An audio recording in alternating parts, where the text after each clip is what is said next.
നമസ്കാരം, ജന്മഭൂമിയിലേക്ക് സ്വാഗതം. വാർത്തകൾ ചുരുക്കത്തിൽ. മാസപ്പടി കേസിൽ പ്രതിപക്ഷ നേതാവ് പിണറായി വിജയന്റെ മകൾ വീണ ടി ഇന്ന് ഇഡിക്ക് മുന്നിൽ ഹാജരാകും.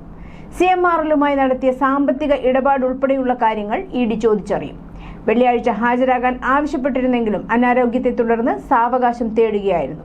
ഇന്നലെ ശശിധരൻ കർത്തയുടെ ഭാര്യ ജയ കർത്തയും മകൻ ശരൺ എസ് കർത്തയും ചോദ്യം ചെയ്യലിന് ഹാജരായിരുന്നു. വീണയെ ചോദ്യം ചെയ്യാൻ ഇഡി വിശദമായ ചോദ്യാവലി തയ്യാറാക്കിയിട്ടുണ്ട്.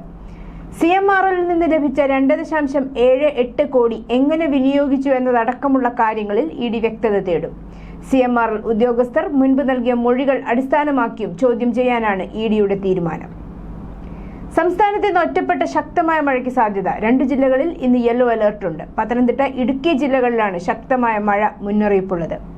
ഒറ്റപ്പെട്ടയിടങ്ങളിൽ ഇടിമിന്നലോടുകൂടിയ മഴയ്ക്കും മണിക്കൂറിൽ 40 കിലോമീറ്റർ വരെ വേഗതയിൽ ശക്തമായ കാറ്റിനും സാധ്യതയുണ്ടെന്നാണ് കേന്ദ്ര കാലാവസ്ഥാ വകുപ്പിന്റെ മുന്നറിയിപ്പ്. തിരുവിതാംകൂർ ദേവസ്വം ബോർഡിലെ AO നിയമന വിവാദം വഴിത്തിരിവിൽ. പുനഃപരിശോധിച്ച പുതിയ ഉത്തരവ് പുറത്തിറങ്ങി. ശബരിമല സ്വർണ്ണക്കൊള്ളയിലെ ആരോപണ വിധേയർക്ക് സ്ഥാനമാറ്റം. ആരോപണ വിധേയനായ ശ്യാം പ്രകാശിനെ കൊട്ടാരക്കര അസിസ്റ്റന്റ് ഓഡിറ്ററായി നിയമിച്ചു. ശ്യാം പ്രകാശിന് അഡ്മിനിസ്ട്രേറ്റീവ് ഓഫീസർ തസ്തികയിലായിരുന്നു നേരത്തെ നിയമനം. സ്ഥലം മാറ്റ തീരുമാനത്തിൽ അതൃപ്തി അറിയിച്ച് ദേവസ്വം വകുപ്പ് മന്ത്രി K മുരളീധരൻ കത്ത് നൽകിയതിന്റെ അടിസ്ഥാനത്തിലാണ് നടപടി. അപാകതകൾ ഉണ്ടെങ്കിൽ പരിഹരിക്കണമെന്ന് Devaswom board president K Jayakumar നേരത്തെ വ്യക്തമാക്കിയിരുന്നു. സംസ്ഥാനത്ത് ഇന്നലെ 8 പേർക്ക് ഷിഗല്ല സ്ഥിരീകരിച്ചതായി ആരോഗ്യവകുപ്പ് അറിയിച്ചു. ഇതോടെ ഈ വർഷം 155 പേർക്ക് രോഗം സ്ഥിരീകരിച്ചു. അതിനിടെ ഇടുക്കിയിലും ഷിഗല്ല സ്ഥിരീകരിച്ചതായി പുതിയ റിപ്പോർട്ട്. ഇടുക്കി കഞ്ഞിക്കുഴി പഞ്ചായത്തിൽ 2 വിദ്യാർത്ഥികൾക്കാണ് ഷിഗല്ല സ്ഥിരീകരിച്ചത്. 4ഉം 9ഉം വയസ്സുള്ള കുട്ടികൾക്കാണ് രോഗബാധ. രോഗബാധയുടെ ഉറവിടത്തെക്കുറിച്ച് ആരോഗ്യവകുപ്പ് അന്വേഷണം തുടങ്ങി. സംസ്ഥാനത്ത് പകർച്ചവ്യാധി പ്രതിരോധത്തിന് ഹൈപവർ കമ്മിറ്റി രൂപീകരിക്കാനുള്ള ഒരുക്കത്തിലാണ് സർക്കാർ. ആരോഗ്യരംഗത്തെ പ്രമുഖരും വിവിധ സർക്കാർ വകുപ്പുകളിലെ ഉന്നത ഉദ്യോഗസ്ഥരും തദ്ദേശ സ്ഥാപന പ്രതിനിധികളും ഉൾപ്പെടുന്നതാണ് കമ്മിറ്റി. സർക്കാർ അഭിഭാഷകരുടെ വിവാദ നിയമനങ്ങളിൽ നടപടി ഘടിപ്പിക്കാൻ ലോയേഴ്സ് കോൺഗ്രസ് മുഖ്യമന്ത്രി VD സതീഷിനെ നേരിട്ട് കണ്ട് പരാതി അറിയിക്കാൻ പ്രത്യേക സംഘത്തെ ചുമതലപ്പെടുത്തി. ഇനിയുള്ള ലിസ്റ്റിൽ കൂടുതൽ പരിഗണന വേണമെന്ന് ആവശ്യപ്പെടും. ലിസ്റ്റിൽ ഇനിയും ഇതര പാർട്ടിക്കാരെ തിരികെ കയറ്റിയാൽ പ്രത്യക്ഷ പ്രതിഷേധം നടത്താനാണ് തീരുമാനം. പ്രണയാഭ്യർത്ഥന നിരസിച്ചതിനെ തുടർന്ന് +2 വിദ്യാർത്ഥിനിയെ യുവാവ് കുത്തി പരിക്കേൽപ്പിച്ചു. തിരുവനന്തപുരം കന്യാകുളങ്ങരയിലാണ് സംഭവം. ആക്രമണത്തിൽ കഴുത്തിനും മുതുകിനും വയറിനും പരിക്കേറ്റ കന്യാകുളങ്ങര സ്വദേശിനിയായ 16-കാരിയെ തിരുവനന്തപുരം മെഡിക്കൽ കോളേജ് ആശുപത്രിയിൽ പ്രവേശിപ്പിച്ചു. പെൺകുട്ടിയുടെ പരിക്കുകൾ ഗുരുതരമല്ലെന്നാണ് പ്രാഥമിക വിവരം. പനവൂർ സ്വദേശിയായ സഹദാണ് പെൺകുട്ടിയെ ആക്രമിച്ചത്. പ്രതിക്കായി വട്ടപ്പാറ പോലീസ് അന്വേഷണം ഊർജിതമാക്കിയിട്ടുണ്ട്. ആഭ്യന്തരമന്ത്രി രമേശ് ചെന്നിത്തല പങ്കെടുത്ത ഓപ്പറേഷൻ തൂഫാന്റെ പരിപാടിയിൽ ഗുണ്ട നേതാവ് തൃശൂർ ഒല്ലൂർ സ്വദേശി ജിത്തുമോനാണ് കഴിഞ്ഞ ദിവസം പങ്കെടുത്തത്. തൃശൂർ സെന്റ് തോമസ് കോളേജിൽ നടന്ന ഓപ്പറേഷൻ തൂഫാന്റെ ലഹരി വിരുദ്ധ ബോധവൽക്കരണ പരിപാടിയിലാണ് ഗുണ്ട നേതാവും പങ്കെടുത്തത്. പരിപാടിയുടെ പ്രധാനപ്പെട്ട കാഴ്ചകളും നിമിഷങ്ങളും റീൽസാക്കി പോസ്റ്റ് ചെയ്തതോടെയാണ് സംഭവം വിവാദമായത്. ജിത്തുമോൻ പരിപാടിയിൽ പങ്കെടുത്ത നേതാക്കൾക്കും പോലീസ് ഉദ്യോഗസ്ഥർക്കുമൊപ്പം വളരെ അടുപ്പമുള്ളതുപോലെ ഇടപഴകുന്നതും സോഷ്യൽ മീഡിയയിൽ വൈറലായ റീലിൽ വ്യക്തമായി കാണാം. ആലപ്പുഴയിൽ നവകേരള യാത്രയ്ക്കിടെ മുൻ മുഖ്യമന്ത്രിയുടെ ഗൺമാൻമാർ യൂത്ത് കോൺഗ്രസ് പ്രവർത്തകരെ മർദ്ദിച്ച കേസിൽ പ്രതികളുടെ മുൻകൂർ ജാമ്യത്തിനെതിരെ ഹൈക്കോടതിയിൽ അപ്പീൽ നൽകി SIT. പ്രതികൾക്ക് മുൻകൂർ ജാമ്യം നൽകിയ ജില്ലാ സെഷൻസ് കോടതി തീരുമാനത്തിനെതിരെയാണ് SIT ഹൈക്കോടതിയിൽ അപ്പീൽ നൽകിയത്. ശബരിമല ശ്രീകോവിലിന്റെ സ്വർണം പൊതിഞ്ഞ മേൽക്കൂരയിലെ ചില ഭാഗങ്ങളിൽ കറുത്ത നിറം കണ്ടതിനെ തുടർന്ന് പരിശോധന നടത്തി. ശബരിമല സ്പെഷ്യൽ കമ്മീഷണർ R ജയകൃഷ്ണന്റെ നിർദ്ദേശപ്രകാരം ദേവസ്വം തിരുവാഭരണ കമ്മീഷണർ റെജിലാലിന്റെ സാന്നിധ്യത്തിലാണ് സ്മിത്ത് പരിശോധിച്ചത്. സ്വർണ്ണക്കൊള്ളയുമായി ബന്ധപ്പെട്ട പ്രത്യേക അന്വേഷണ സംഘം 15-ന് കട്ടളപ്പാളികളും പ്രഭാമണ്ഡലവും പരിശോധിച്ചിരുന്നു. ഇതിനുശേഷമായിരുന്നു മേൽക്കൂരയുടെ പരിശോധന. സന്നിധാനത്ത് ഭക്തരിൽ ചിലർ അഭിഷേകം ചെയ്ത നെയ് മേൽക്കൂരയിലേക്ക് തൂവാറുണ്ട്. ഈ നെയ് അഴുക്കും പൊടിയും പറ്റിപ്പിടിച്ചാണ് കറുത്തതെന്നാണ് പ്രാഥമിക നിഗമനം. കഴിഞ്ഞ 10 വർഷത്തെ LDF ഭരണകാലത്ത് മുഖ്യമന്ത്രിയായിരിക്കെ പിണറായി വിജയൻ ആകെ നടത്തിയത് 30 വിദേശ യാത്രകളെന്ന് വിവരം. 17 രാജ്യങ്ങളാണ് പിണറായി വിജയൻ ഇത്തരത്തിൽ സന്ദർശിച്ചതെന്ന് വിവരാവകാശ നിയമപ്രകാരമുള്ള ചോദ്യത്തിന് പൊതുഭരണ വകുപ്പ് മറുപടി നൽകി. അതേസമയം 30 യാത്രകൾ നടത്തിയിട്ടും 8 യാത്രകളുടെ ചിലവ് മാത്രമാണ് പൊതുഭരണ വകുപ്പ് പുറത്തുവിട്ടത്. ഈ 8 യാത്രകൾക്കായി 74,59,364 രൂപ ചെലവായതായി മറുപടിയിൽ പറയുന്നത്. എന്നാൽ താമസത്തിനായി തുകയൊന്നും ചെലവഴിച്ചിട്ടില്ലെന്നാണ് വിവരാവകാശ രേഖയിൽ വ്യക്തമാക്കുന്നത്. RSS പ്രവർത്തകർ നിർബന്ധിച്ചു ബ്രസീലിന്റെ പതാക അഴിപ്പിച്ചു എന്ന രീതിയിൽ വ്യാജ വാർത്ത പ്രചരിപ്പിച്ചെന്ന ആരോപണത്തിൽ മാധ്യമപ്രവർത്തകൻ അരുൺകുമാറിനും റിപ്പോർട്ടർ ടിവിക്കുമെതിരെ പരാതി. കോട്ടയം ചങ്ങനാശ്ശേരി മാടപ്പള്ളി സ്വദേശിനിയായ ശ്രീപ്രിയ ജി മാടപ്പള്ളിയാണ് സൈബർ സെല്ലിൽ പരാതി നൽകിയിരിക്കുന്നത്. റിപ്പോർട്ടർ ടിവിയും അരുൺകുമാറും ചേർന്ന് സമൂഹത്തിൽ തെറ്റിദ്ധാരണ പരത്തുന്ന രീതിയിലാണ് വാർത്ത നൽകിയതെന്ന് പരാതിയിൽ പറയുന്നു. ഇത്തരം വ്യാജ പ്രചാരണങ്ങൾ സമൂഹത്തിൽ ഭിന്നതയും വിദ്വേഷവും സൃഷ്ടിക്കാൻ മാത്രമേ ഉപകരിക്കൂ എന്നും ശ്രീപ്രിയ ആരോപിക്കുന്നു. തിരുവനന്തപുരം പോത്തങ്കോട്, കാഞ്ഞാമ്പാറ, കള്ളിക്കാട്, നെയ്യാറ്റിൻകര എന്നിവിടങ്ങളിലെ ചിന്താലയ ആശ്രമങ്ങളുടെ സ്ഥാപകനും മഠാധിപതിയുമായിരുന്ന ചിന്താലയാശന്റെ ആലയിൽ സ്വാമി തിരുജയന്തി ആഘോഷം പോത്തങ്കോട് കാഞ്ഞമ്പാറ ആശ്രമത്തിൽ ഇന്ന് ജൂൺ 17 മുതൽ 21 വരെ നടക്കും. അഖണ്ഡ നാമജപ യജ്ഞം, ഹോമങ്ങൾ, പൂജകൾ തുടങ്ങിയവ ആഘോഷ പരിപാടിയിൽ ഉൾപ്പെടുത്തിയിട്ടുണ്ട്.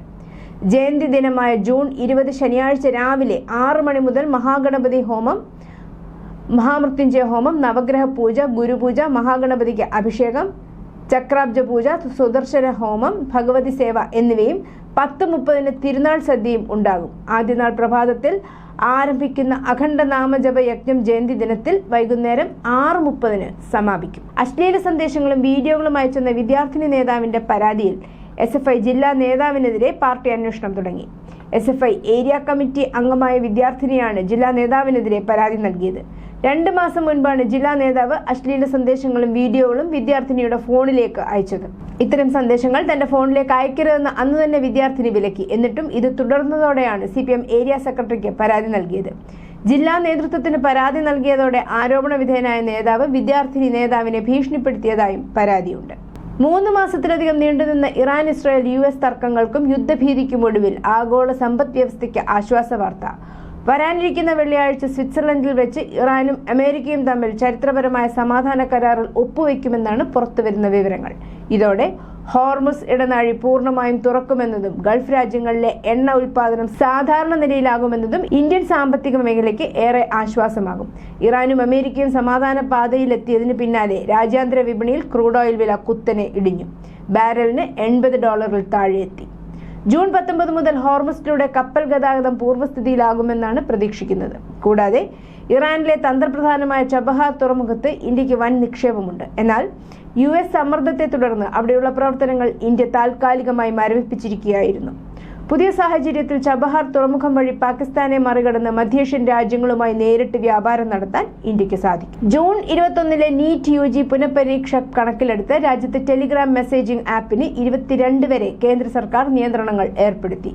നേരത്തെ അയച്ച സന്ദേശം ജൂൺ 30 വരെ എഡിറ്റ് ചെയ്യാനാവില്ല. പരീക്ഷ നടത്തിപ്പുകാരായ ദേശീയ ടെസ്റ്റിംഗ് ഏജൻസിയുടെ ഉന്നത വിദ്യാഭ്യാസ വകുപ്പിന്റെയും ശുപാർശയിൽ കേന്ദ്ര ഇലക്ട്രോണിക്സ് മന്ത്രാലയമാണ് നിയന്ത്രണം ഏർപ്പെടുത്തിയത്.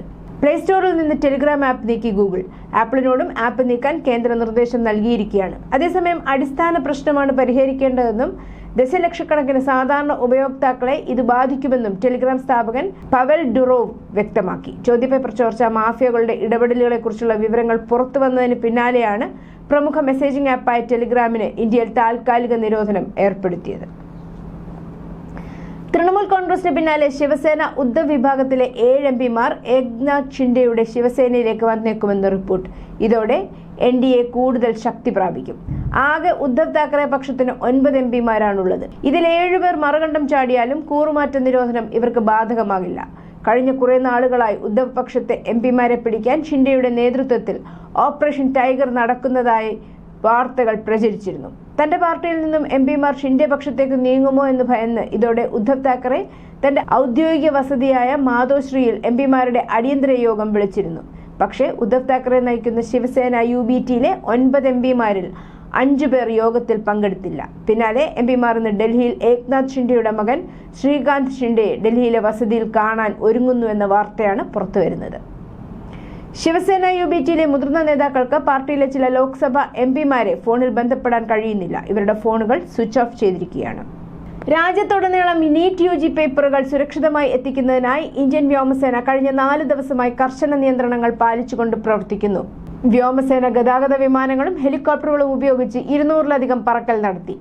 രാജ്യവ്യാപകമായ വിതരണ ദൗത്യം ബുധനാഴ്ചയോടെ അവസാനിക്കുമെന്ന് കരുതുന്നു. 2 കേന്ദ്രങ്ങളിൽ നിന്ന് ചോദ്യപേപ്പറുകൾ ശേഖരിച്ച് 20-ലധികം സ്ഥലങ്ങളിലെ വ്യത്യസ്ത കേന്ദ്രങ്ങളിലേക്ക് വിതരണം ചെയ്യാൻ ഇന്ത്യയിൽ വ്യോമസേന തങ്ങളുടെ ഗതാഗത വിമാനങ്ങളും ഹെലികോപ്റ്ററുകളും ഉപയോഗിച്ചതായും വൈകുന്നേരത്തോടെ ഈ ശ്രമം പൂർത്തിയാകുമെന്നും വൃത്തങ്ങൾ പറയുന്നു. ഉത്തർപ്രദേശിലുടനീളമുള്ള എല്ലാ മദ്രസകളിലും ആധാർ അടിസ്ഥാനമാക്കിയുള്ള ബയോമെട്രിക് ഹാജർ നിർബന്ധമാക്കിയിട്ടുണ്ട്. ഉത്തർപ്രദേശിലെ മദ്രസ വിദ്യാഭ്യാസ ബോർഡ് എല്ലാ ജില്ലാ ന്യൂനപക്ഷ ക്ഷേമ ഓഫീസർമാർക്കും ഇത് സംബന്ധിച്ച് നിർദ്ദേശങ്ങൾ നൽകിയിട്ടുണ്ട്. പുതിയ ഉത്തരവ് പ്രകാരം അധ്യാപകർ, അനധ്യാപകർ, വിദ്യാർത്ഥികൾ എന്നിവർ ദൈനംദിന ഹാജർ ബയോമെട്രിക് സംവിധാനങ്ങൾ വഴി രേഖപ്പെടുത്തണം. ചൊവ്വാഴ്ച നടന്ന G7 നേതാക്കളുടെ ഔദ്യോഗിക ഫോട്ടോയുടെ മുൻനിരയിൽ US പ്രസിഡന്റ് ഡൊണാൾഡ് ട്രംപിനും ഫ്രഞ്ച് പ്രസിഡന്റ് ഇമാനുവൽ മാക്രോണിനുമൊപ്പം പ്രധാനമന്ത്രി നരേന്ദ്രമോദി നിന്നു. ആഗോള കാര്യങ്ങളിൽ ഇന്ത്യയുടെ വർദ്ധിച്ചുവരുന്ന പ്രധാന പങ്ക് എടുത്തു കാണിക്കുന്നതാണ് ഈ നിമിഷം. പാകിസ്ഥാൻ ചാരസംഘടനയായ ഇന്ത്യ സർവീസ് ഇന്റലിജൻസ് ISI നേരിട്ട് ബന്ധമുള്ള ഒരു അന്താരാഷ്ട്ര തീവ്രവാദ കുറ്റകൃത്യ സംഘത്തെ ഡൽഹി പോലീസ് തകർത്തു. പാകിസ്ഥാൻ ആസ്ഥാനമാക്കിയുള്ള ഭീകരവാദിയായ ഷഹസാദ് ഭട്ടിയുടെയും കൂട്ടാളിയായ അജ്മൽ ഗുജ്ജാറിന്റെയും ശൃംഖലയുമായി ബന്ധമുള്ള 7 പ്രവർത്തകരെ അറസ്റ്റ് ചെയ്തു. സ്പെഷ്യൽ സെല്ലിന്റെ ഈസ്റ്റേൺ റേഞ്ച് സംഘം നടത്തിയ അറസ്റ്റുകൾ ഡൽഹി ദേശീയ തലസ്ഥാന മേഖലയിൽ ആസൂത്രിതമായ ഭീകരാക്രമണങ്ങൾ തടയുന്നതിനും നിയമവിരുദ്ധ ആയുധങ്ങളുടെയും മയക്കുമരുന്നുകളുടെയും വിതരണം ഉൾപ്പെട്ട അനുബന്ധ പ്രവർത്തനങ്ങൾ തടയുന്നതിനും സഹായിച്ചു. ഫിഫ ലോകകപ്പിൽ സെനഗലിനെതിരെ ഫ്രാൻസിന്റെ തകർപ്പൻ വിജയം. കിലിയൻ എംബപ്പയുടെ ഇരട്ട ഗോൾ കരുത്തിൽ 1-3 ഗോളുകൾക്കാണ് മുൻ ലോക ചാമ്പ്യന്മാർക്ക് ജയം. ലോകകപ്പിൽ അൾജീരിയക്കെതിരെ ആദ്യ പകുതിയിൽ അർജന്റീന 1 ഗോളിന് മുന്നിൽ. കൻസാസ് സിറ്റിയിൽ ആരോഹെഡ് സ്റ്റേഡിയത്തിൽ നടക്കുന്ന ഗ്രൂപ്പ് മത്സരത്തിൽ നായകൻ ലയണൽ മെസ്സിയുടെ ഗോളിലാണ് അർജന്റീന ലീഡെടുത്തത്. പ്രധാനമന്ത്രി നരേന്ദ്രമോദിയും UAE president Sheikh Mohammed bin Zayed Al നഹ്യാനും പശ്ചിമേഷ്യൻ സ്ഥിതിഗതികൾ ചർച്ച ചെയ്തു. ചർച്ചയ്ക്കും അന്താരാഷ്ട്ര നിയമത്തോടുമുള്ള ബഹുമാനത്തിനും ആഹ്വാനവും ചെയ്തു. ഹോർമുസ് കടലിടുക്ക് വ്യാപാരത്തിനും നാവിഗേഷനുമായി തുറന്നിടുന്നതിന്റെ പ്രാധാന്യവും ഊന്നിപ്പറഞ്ഞു. ഫ്രാൻസിലെ ഇവിയൻ ലെസ് ബെയിൻസിൽ നടന്ന G7 ഉച്ചകോടിക്കിടെയായിരുന്നു ഇവരുടെ കൂടിക്കാഴ്ച. ചൊവ്വാഴ്ച വിപണി മൂലധനത്തിൽ SpaceX Amazon.comനെ മറികടന്നു മുന്നേറി. ഇൻട്രാഡേ വ്യാപാരത്തിൽ മൈക്രോസോഫ്റ്റിനെ അല്പനേരം മറികടന്നാണ് SpaceX നേട്ടം കൈവരിച്ചത്. G7 ഉച്ചകോടിക്കിടെ പ്രധാനമന്ത്രി നരേന്ദ്രമോദിയും US പ്രസിഡന്റ് ഡൊണാൾഡ് ട്രംപും തമ്മിലുള്ള ഒരു പ്രധാന ഉഭയകക്ഷി കൂടിക്കാഴ്ചയ്ക്ക് മുന്നോടിയായി ആഴ്ചകൾക്കുള്ളിൽ ചർച്ചകൾ പൂർത്തിയാകുമെന്ന് US-ഇന്ത്യ വ്യാപാര കരാർ അതിന്റെ അവസാന ഘട്ടത്തിലേക്ക് എത്തിയിരിക്കുന്നുവെന്നും ഉദ്യോഗസ്ഥർ പറഞ്ഞു. 16 മാസത്തിനു ശേഷമുള്ള ആദ്യത്തെ മുഖാമുഖ കൂടിക്കാഴ്ചയാണ് ഇരു നേതാക്കളും തമ്മിൽ ബുധനാഴ്ച നടക്കാൻ പോകുന്നത്. News desk Janmabhumi.